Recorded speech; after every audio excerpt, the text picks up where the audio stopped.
so it's kind of time for an unhaul, as people laughingly call it.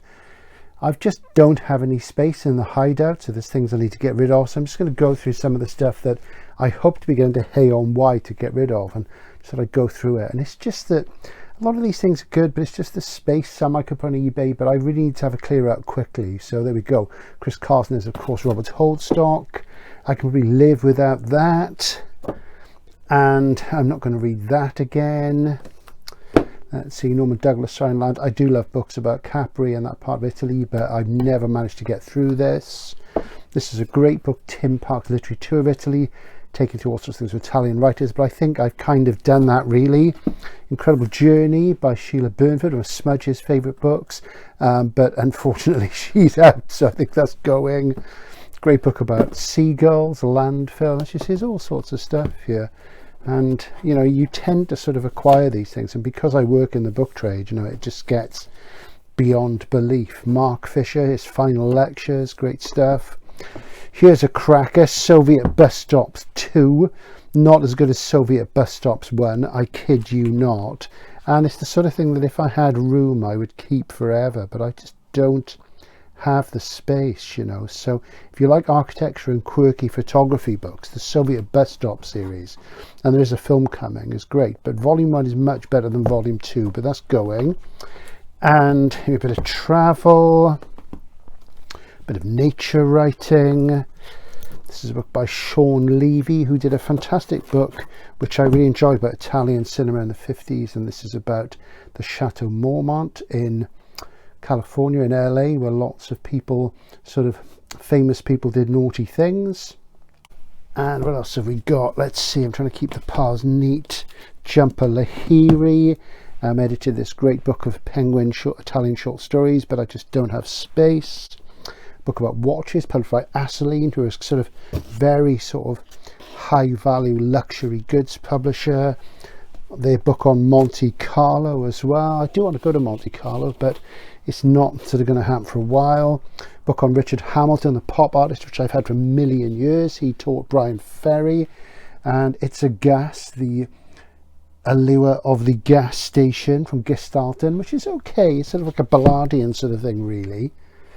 And I'm really in the sort of moment where I'm just going through this stuff. Colin Wilson, John Wyndham. These are things I've had on eBay and they haven't sold, so they're going out. There's a Mike Resnick. I don't know, I'm not really that fussed on Mike Resnick. I want to read Birthright, but I don't know, he's a bit straight ahead for me, really. Kurland, who I like, but these are sort of wartime thrillers. Seven House, and it's not they're not good, it's just I won't read them again. I don't have the space. And giving some comic stuff. I know the story of Marvel at the back of my hand, and a few graphic novels here from the sort of turn of the century. These are kind of things I can live without, really. I do like Grant Morrison, but this isn't one of my favourites, so that's going. And a load of sort of SF and paperbacks, what have you. Philip K. Dick, Poole Anderson. That was a huge disappointment. Welsh Tales of Terror. I've now got a decent copy of Roderick, so that goes out. And some other stuff there as well. Not all of this will actually go. I'm just going through it. This is a Ken MacLeod. I never really got on with this one. I've tried twice. It's a near future, which I normally like, but that's not happening. I've got 2 copies of Great Heart Silver by Farmer. I've got several copies of the Gormenghast book, so that goes. I've got a hardcover of this, so that goes. Here's an Asimov non-fiction, which I really didn't get on with. It's a shame because it's a really nice, you know, Grafton A format, but you can't keep everything.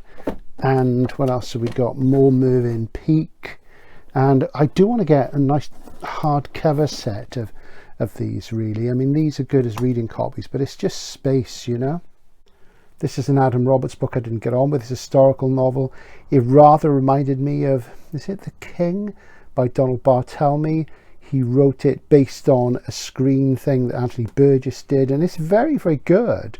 You know, it's very intelligent and sort of postmodern, and it's in that Burgess style, but it wasn't my thing. It was published by Unbound, so I'm going to let that go.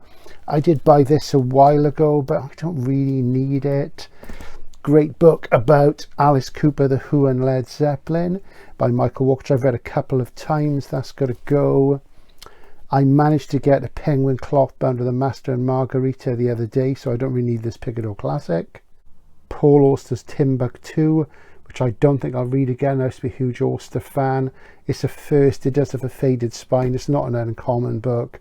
I think I'm going to let that go. Shortest History of War, that was good. I've got 3 copies of The Ice Palace by Tajay Vassas. I don't need 3 copies, it's silly. Robert Nye is somebody I really liked. I've never got on with this short story collection. It's not that uncommon. I can let that pass. I used to be a bit of a Nye completist. This is Mrs. Shakespeare, one of his novels, one of his later novels. I'm not that fussed on books about Shakespeare and his ilk, so I'm going to let that go as well. What else do we have? We've got White Bones by Graham Masterton, which is the first in his crime series. Good horror writer, Graham Masterton. This was good, you know, it was a real page turner. It was exploitive, but you know, it wasn't bad, but I've got to let it go. I need space, it really is. I'm in two minds about this sort of great comic novel by Peter Tinniswood, the first of his Carter Brandon series, but I don't know, am I going to read it again? I'm getting to that stage now where, you know, I'm getting a bit old, and some things I want to reread a lot, but not everything. I've read it several times. Mick Herron, I do like Mick's stuff a lot, but I've sort of fallen off the wagon with these. I discovered him early. They've become too formulaic for me. I think I'm going to let those go. Paul Bowles, I like. I've read this. I don't think I'm going to go back to it. More Mick Herrons. Most of these Mick Herrons are signed, but signed Mick Herrons are quite frankly quite common. So I'm getting rid of those. I tend to like the early ones. So really they became a little bit too caper-like for me, so they're going. An uncommon Robert Nye Children's book, which is rather nice, but I think it's got to go. Railways of Wales, how did I get that? Lovely Italian crime novel, Ghost of the Past, Marco Vici, which I bought for the cover. It's absolutely beautiful, but you know, you can't just hang on to stuff. That's a Herman Melville omnibus. That's staying because Jim gave me that. That shouldn't be there. This is a Simac. I struggle with Simac. I got this really cheaply. I think I'm going to let it go. It's in good nick. It's Seven House. I am tempted because I do like Seven House, so we'll see about that. That's got to stay. And that's got to stay as well. William Gibson's Distress, that particular flavour is non-fiction, a book I've read twice. I'm not a massive fan of his journalism. I think he'd admit himself it's not his first rank thing. This Burgess I got really cheaply, but I think it's going to go. This Chelsea Yarborough history book was interesting, but I'm not going to keep it. Mark Fisher's blog posts, read it a couple of times. A children's book by David Gerald, I don't think I can afford to keep that. A routine hardcover in Penguin of Arthur C. Clarke with a generic Neil Gaiman introduction. Joan D. Vange, I think that can probably go. And a couple of books by some of the sort of later Gene Rats from Interzone who I've never really got on with. There is more, but I think that's going to be the basis of what I'm going to get rid of. So as you can see, things have got seriously out of hand. So the next step after the unhaul is to get to Hay and get things shifted, as you will see throughout this video. You'll also see some bits and pieces which I picked up.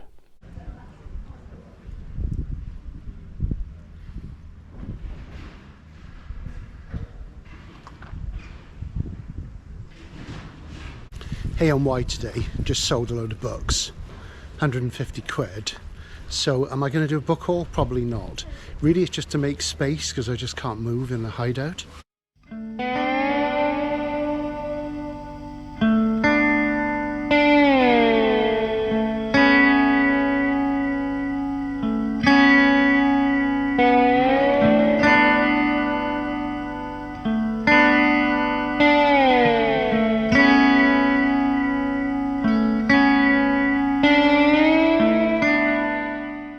As I think I've said before, the trouble with Hay these days is there's too many shops selling new books here, and you know, it's just gradually turning into somewhere people buying new books, and what you want of course is proper collectible stuff.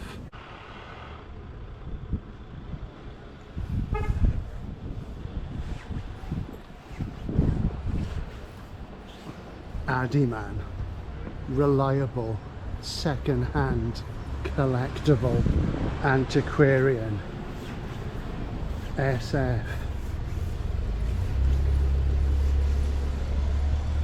This, I believe, is what we want.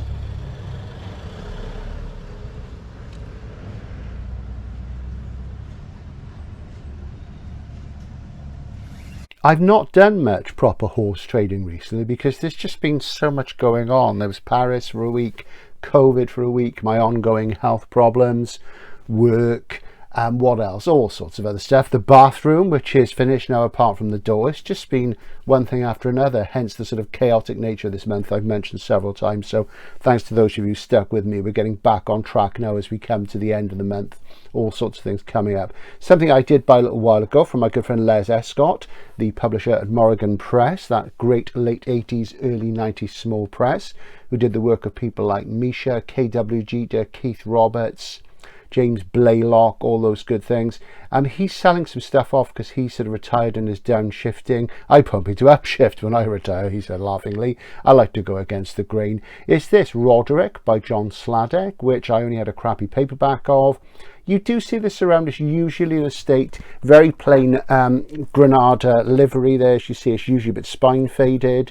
But this was the nicest copy I come across, and Les is a solid man, so he has sort of let me have first dibs at his stuff. So I'm pleased to get that. Sladek, of course, a new wave figure, an American who came to Britain in the New World's era, and he was friendly with people like Christopher Priest, Michael Moorcock, all the worthies of the New World stable, and sort of in between Kurt Vonnegut and Rudy Rucker, both chronologically and stylistically, I would say.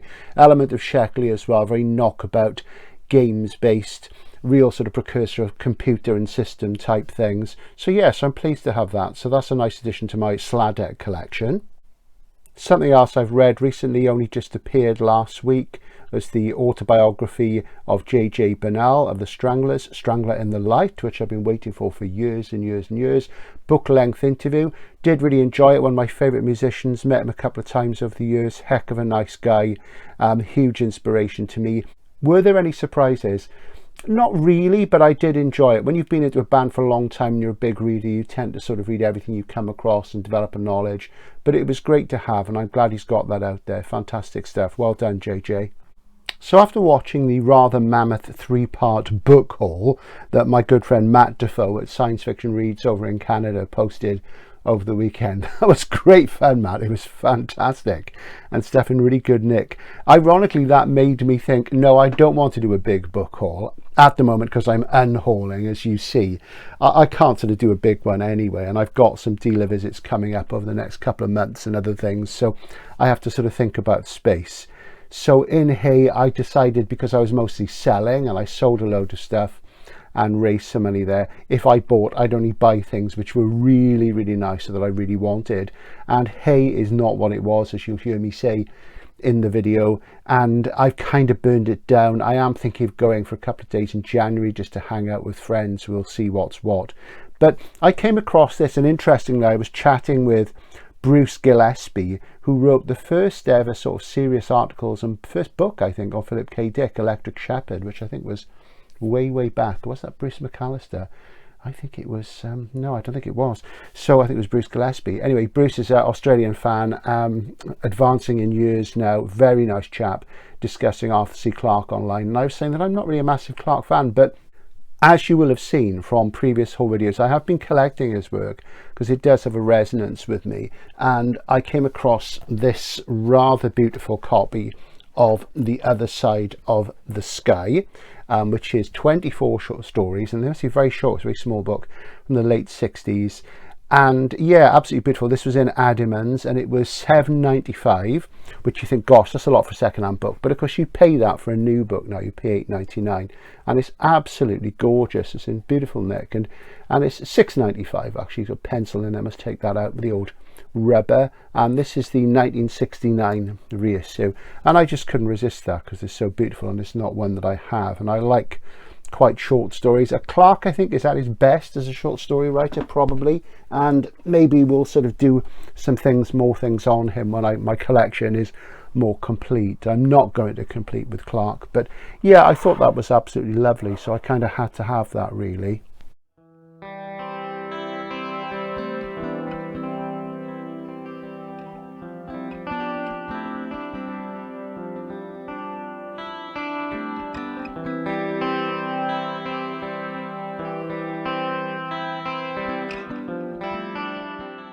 Well, Richard Bruce was a bit sad. The same old stuff has been there gradually decaying away, poor quality, same sort of authors. Really is quite sad. It's gradually turning into a shop for new books, and that's the problem with Hay now. Everything's going to new books. It's just not the same as it was. Derek Adaman, of course, is one of the few true pros really in Hay now. You know, there's not a lot of real sort of good collectible science fiction or collectible per se work going on. Derek's doing a lot of it. There's some of it at the cinema bookshop where Greg Coombs, who I sell a lot to, hey Greg, hope you're watching, is involved. And Greg and I had an interesting conversation about TikTok and whether it was worth them investing in, and I was talking about the young market, the young female market, what it's doing to publishing, which is interesting. But anyway, back to Adaman.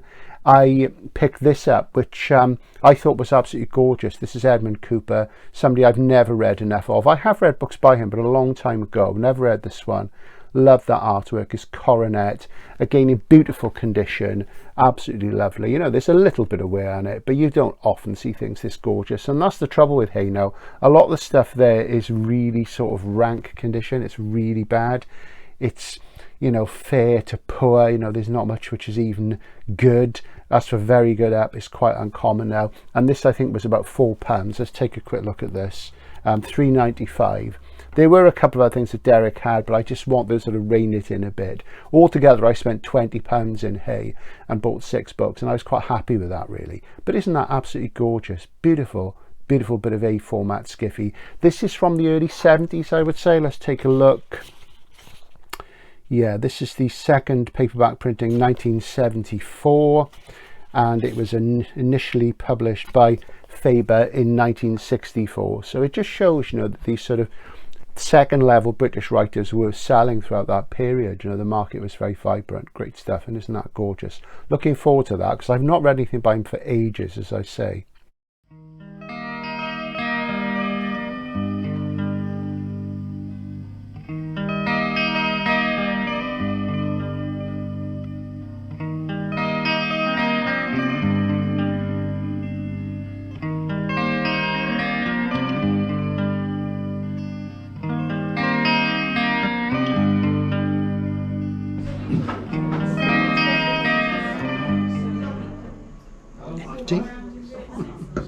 I had quite a surprise then at Hay-On-Wye booksellers, who are opposite the castle on the main street, and it's very hit and miss in there. I have bought books in there. Sometimes there's nothing. They've got a tiny little SF room.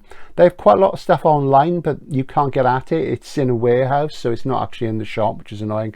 And I didn't need to buy this, but I saw it, and it's absolutely beautiful. And I love the Sphere Poole Andersons from this period, which is late 70s, early 80s, and I can remember selling them in this livery, so they have a real meaning to me, because I do have this book in a hardcover first. And in the early days of the channel, I unboxed it and talked about Poole Anderson a bit. This is one of his fantasy novels, and it's an historical setting, The Merman's Children, and as you can see, it's about mermaids and people who live underwater. But I just really love this livery, and with Anderson, I'm not a massive fan of his SF. I've tried it.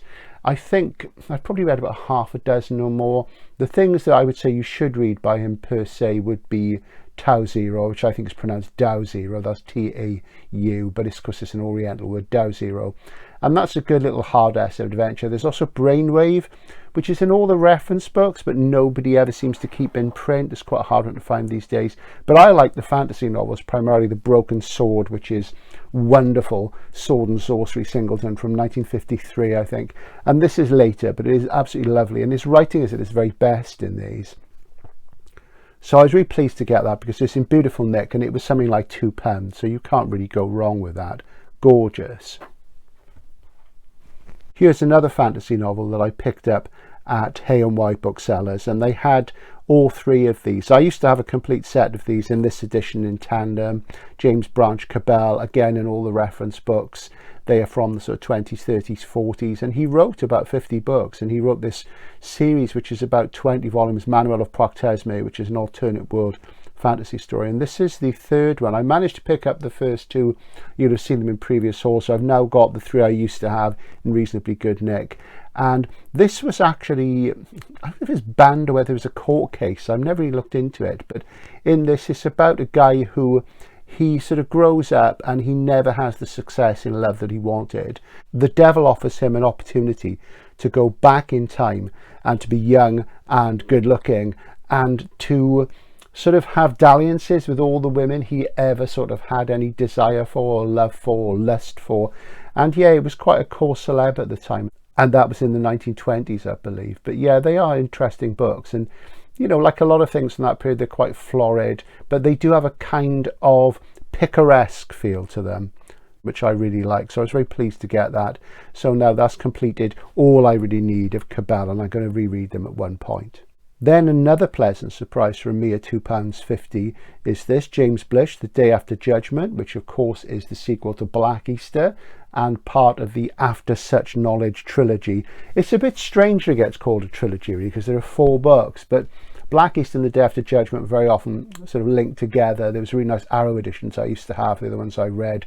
I've still got the Arrow and of Case of Conscience. I got rid of the others, but I've reacquired the missing ones the last couple of years, you know, and these are like 30 quid books now, which is ridiculous, but they have become very uncommon. I would prefer to have the Arrow ones I used to have, but this is a nice old 60s Penguin. It's got a bit of lean there, there's some wear, but you know, there's much worse copies out there.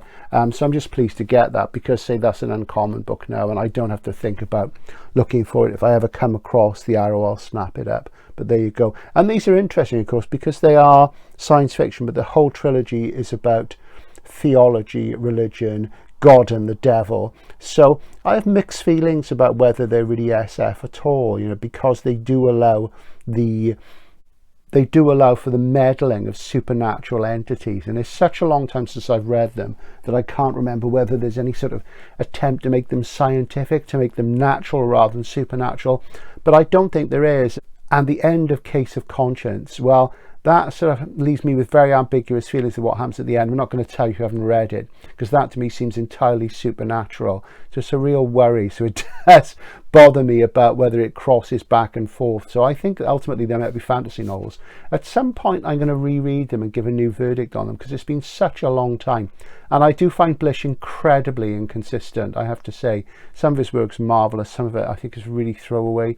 And of course he was quite a scholar and quite an important figure in SF history, but you know, the jury is still out for me, so I need to return to his work really. So after selling a load of stuff at the cinema bookshop, I went and had a look, and their new acquisitions, which usually for the last year or two has been full of SF, is now empty of SF. And I went round to their main SF section and had a look.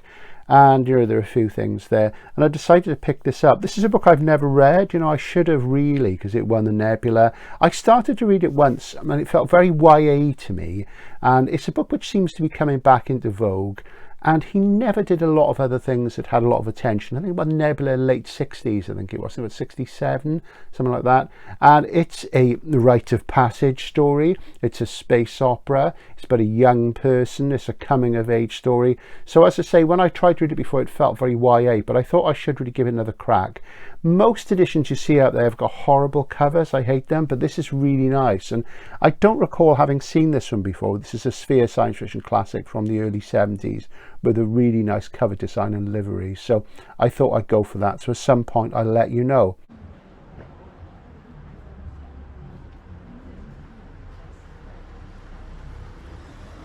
A small but perfect haul really, just 6 books. And this is more what I want to do in terms of my own collecting. It's all I can do because of the space. But having said that, the next video probably you'll see me and Jules Burt at Zardoz All You Need Is Books. We're going to visit Morris. I haven't seen him for a few months. I haven't been over to Zardoz probably for about 6 months. Is quite a while. He's got a lot of new stock, so we'll see. So that may be a big one, but at least I managed to raise some money from selling at Hay, and that of course will mostly be paperbacks, A format, so we'll see. So there might be a more reasonably sized, closer to the mega haul than we anticipate. But as I say, it's all about quality now. It's all about keeping the standard up in terms of the condition of the books, and the nostalgia collecting side is still there, and then of course there's the literary quality side and the twain sort of meeting. And I am sort of trying to make decisions on things which are going. I took some things out in that haul which I felt weren't quite important enough either on nostalgia or literary quality. So onwards we move with a great collecting adventure. Thanks for watching, hope you enjoyed that, and as I say, another book haul coming soon with dealer visit at Zardoz All You Need Is Books. Bye for now.